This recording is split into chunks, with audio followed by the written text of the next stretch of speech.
The park was actually established about 38 years ago, and it was established by my husband, who really wanted to showcase native Tasmanian fauna and flora. So he had Tasmanian devils, eastern quolls, spotted tail quolls, all that sort of meat-eating marsupials which only occur here in Tasmania, and also animals like the macropods, the forester kangaroos, the Bennett's wallabies and the paddy melons. There's a whole range of birds that only occur here in Tasmania as well. So he wanted to showcase all of this. So that's kind of how the park developed all those years ago.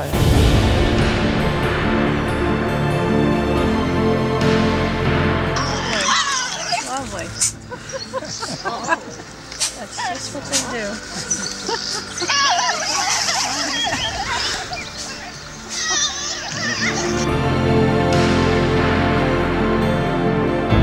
The Tasmanian devil is a very curious little animal. It only occurs in Tasmania. It's a meat-eating marsupial.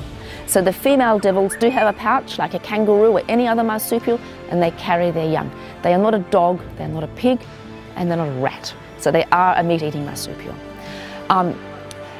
They are endangered now, and it's a very sad story. But about 15 years ago, a photographer on the east coast was obviously photographing and noticed that the Tasmanian devils that he was photographing had a lesion on the side of their face. So he went to the department, and the department said, oh, maybe not, we're not sure. Then a few years later, he was photographing in the same area, not even a few years later, a few months later, and noticed that more devils had this lesion. And so then there was action, because obviously there was something wrong with the Tasmanian devils. So it is what they call Tasmanian devil facial tumour. So it is a contagious cancer. The devils in the park are free of the disease.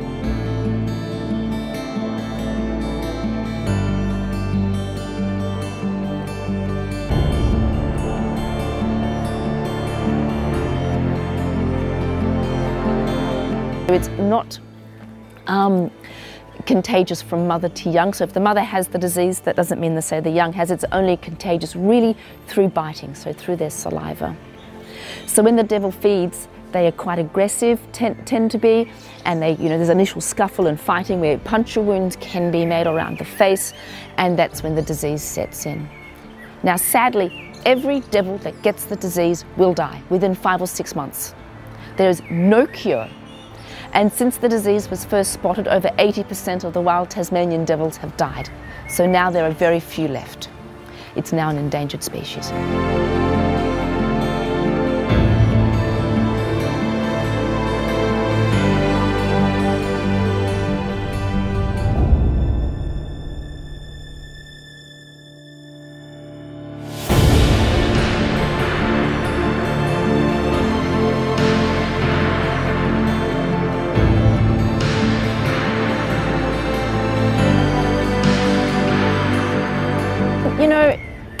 Every year when the baby kangaroos are born, so these are the little forester kangaroos, and they pop out of their mother's pouch for the very first time on a frosty but sunny August morning.